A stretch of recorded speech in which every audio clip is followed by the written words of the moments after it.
다 거기서 거기잖아요. 볼산처럼 돌로미티? 완벽하다고 말하고 싶어. 안녕하세요. 만나토의 양빵입니다. 오늘은 이탈리아 일주에 대해서 이야기해보는 시간을 갖도록 하겠습니다. 가장 큰 이슈는 교황님이 돌아가셨고 새로운 교황이 선출이 되셨어요. 안 그래도 올해 희년으로 인해서 북적북적한 이탈리아인데 교황이 선출되는 거를 네. 옆에서 기다리면서 축제 같은 건가? 약간 그런 분위기라고 하더라고요. 현지의 분위기는. 원래도 붐빌 이탈리아였는데 더 붐비게 된 이슈가 하나 더 추가된 네, 거네요. 그렇죠. 그리고 지금 희년이긴 하지만 그래도 뭐 1년 내내 사람이 꽉 차 있는 건 아니고 절기를 기준으로 해서 사람들이 많은데 4월 달에 있는 부활절부터 6월 말 정도까지가 순례자들이 가장 많은 시기거든요. 원래도 이제 요 절기 시즌에 순례자들이 많이 이탈리아를 찾는다고 해요. 근데 올해는 희년이기 때문에 더 유독 많은 순례자들이 모이고 있죠. 그리고 성지 순례 하시는 분들도 많이 방문을 하고 있는데 이때 딱 교황님이 돌아가셨고 그러네.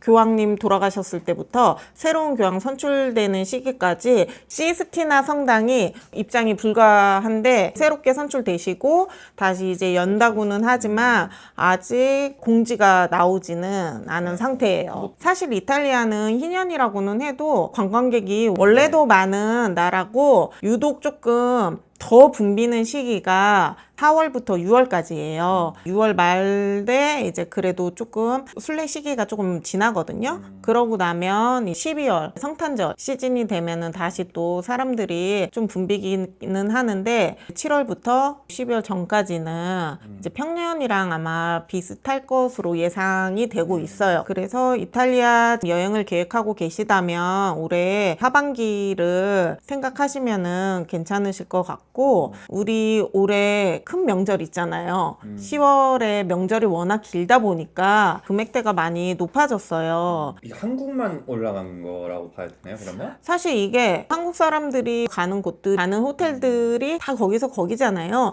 그렇다 보니까 그 호텔들이 다 빠지는 거고 막 이런 식인데 항공도 많이 빠지고 우리가 이용을 하니까 이 연휴가 길고 이 연휴의 앞뒤 날짜들도 많이 엮어서 많이 가다 보니까 9월, 10월도 전체적으로 다 많이 빠지는 거죠. 금액대가 너무 비싼 거예요. 저희가 작년 기준 나가던 견적보다 100만 원 이상은 다 높게 나와요. 견적이. 근데 이탈리아 같은 경우는 여행할 때 날씨가 그렇게 춥지가 않은 지역이에요.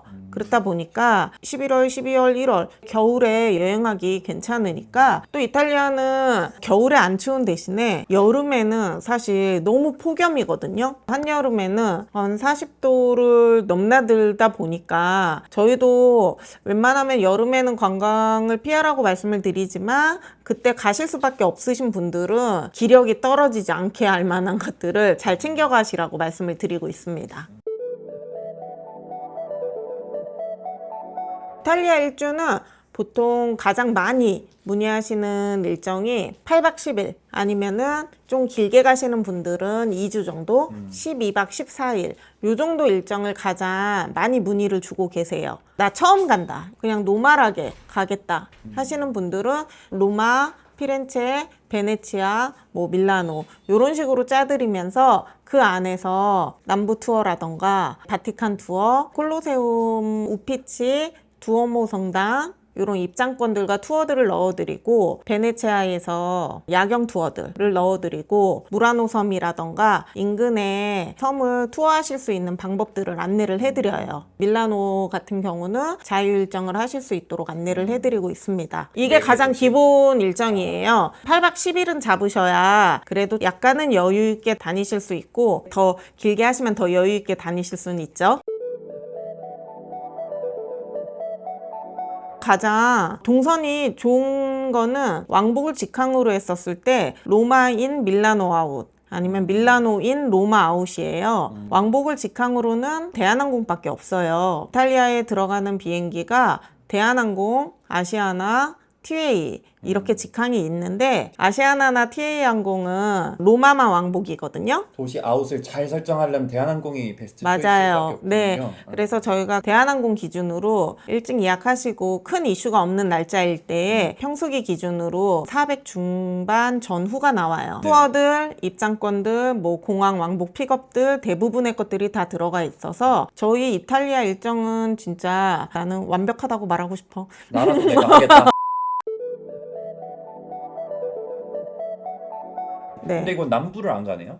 남부가 데이 투어로 들어가 있어요. 근데 사실 이 일정에서는 이렇게 다 소화를 하면서는 남부를 하루밖에는 못 넣어드려요. 남부가 사실 그 유네스코 막 지정 막 1위 막 이런 절경들이 있는 그쵸. 그런 뭐 곳이잖아요. 포지타노나 이런 곳들이 있잖아요. 그런 남부에서 휴양을 하시거나 숙박을 원하시는 분들이 있어요. 이런 분들은 10일 안에서 하고 싶다 하면 다른 도시를 포기를 하거나 그렇지 않으면 일정을 2주 정도는 늘리시는 게 늘리거나. 좋아요. 네. 남부를 내가 너무 가고 싶어. 그러면 네. 8박 10일 기준에서 하나를 네네네. 빼는 도시라면 보통 뭘 보통은 그렇게 되면 로마를 2박만 한 다음에 포지타노로 2박을 가고 피렌체로 넘어와서 2박, 베네치아 1박, 밀라노 1박 요렇게. 비용 크게 차이는 없고요. 근데 포지타노가 들어가면 포지타노가 진짜 낙후됐는데 여기는 한철 장사다 보니까 저희가 보통 들어가는 숙소들이 거의 1박에 보통 80만 원 전후를 해요. 늦게 예약하시는 분들은 막 100에서 150 사이도 해요. 1박에? 그래서 포지타노가 들어가면 뭐 500 중반 그 정도 더 이상은 추가된다 네, 봐야겠네요. 생각을 하시는 게 좋으실 것 같아요. 어쨌든 조금 더 여유 있게 있겠다 하시는 분들은 뭐 포지타노를 3박 정도는 생각을 하고 이렇게 가시고 하는데 참고로 포지타노는 사계절 내내 가시지는 못해요. 10월 한 말 정도가 되면 장사를 거의 다 접어요. 숙소들도 11월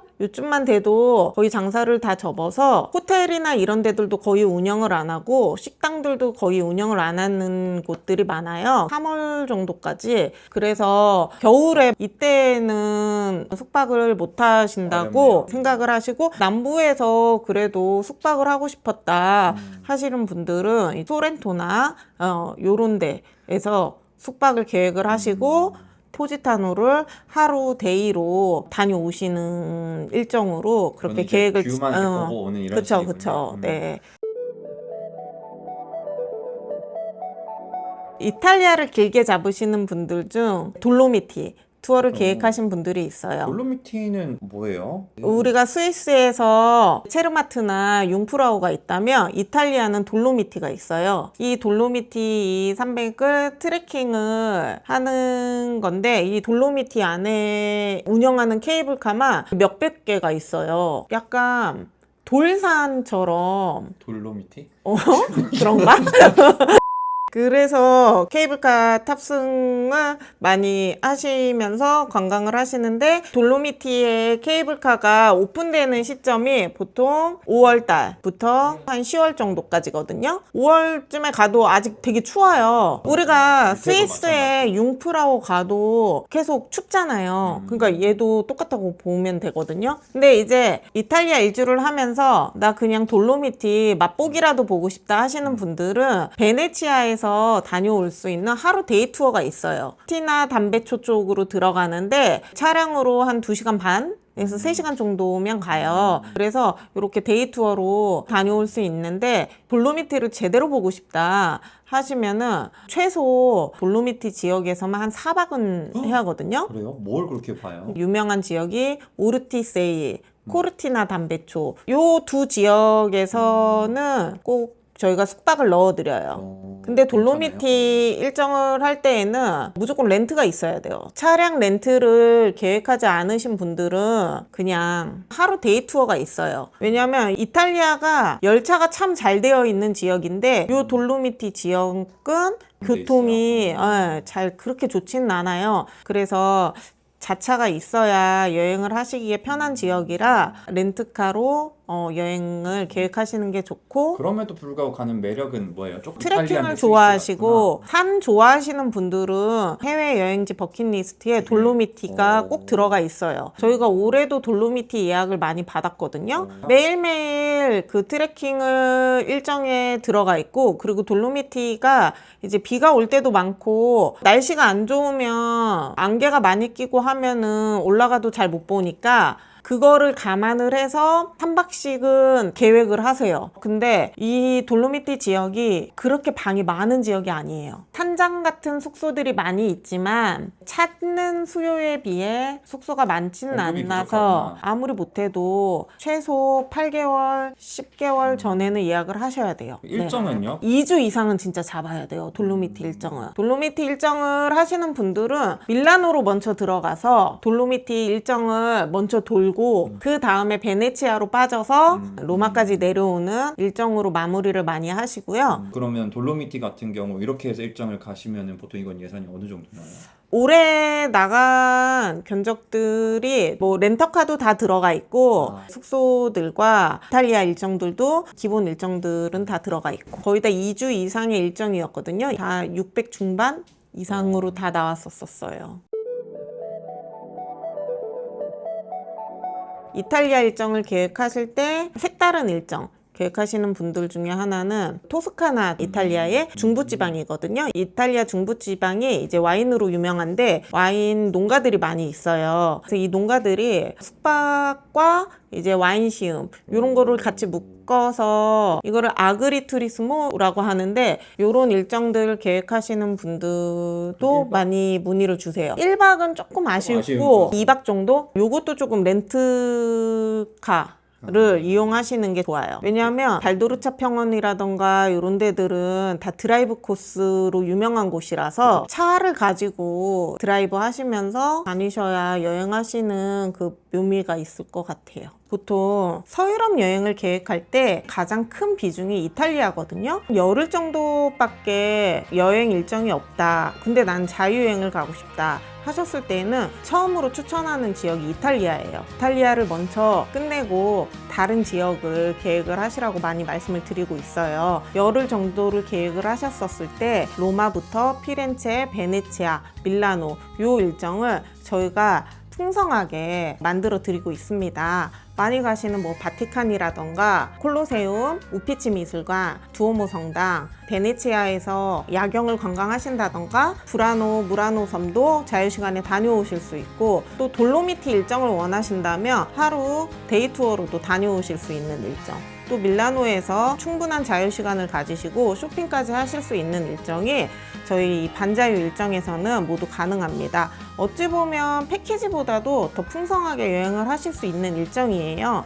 그래서 이탈리아를 계획하고 계시다면 저희 만나투어에 문의 주시면은 고객님의 맞춤으로 잘 안내해 드리도록 하겠습니다. 오늘 영상이 도움이 되셨다면 구독과 좋아요를 눌러주세요. 안녕.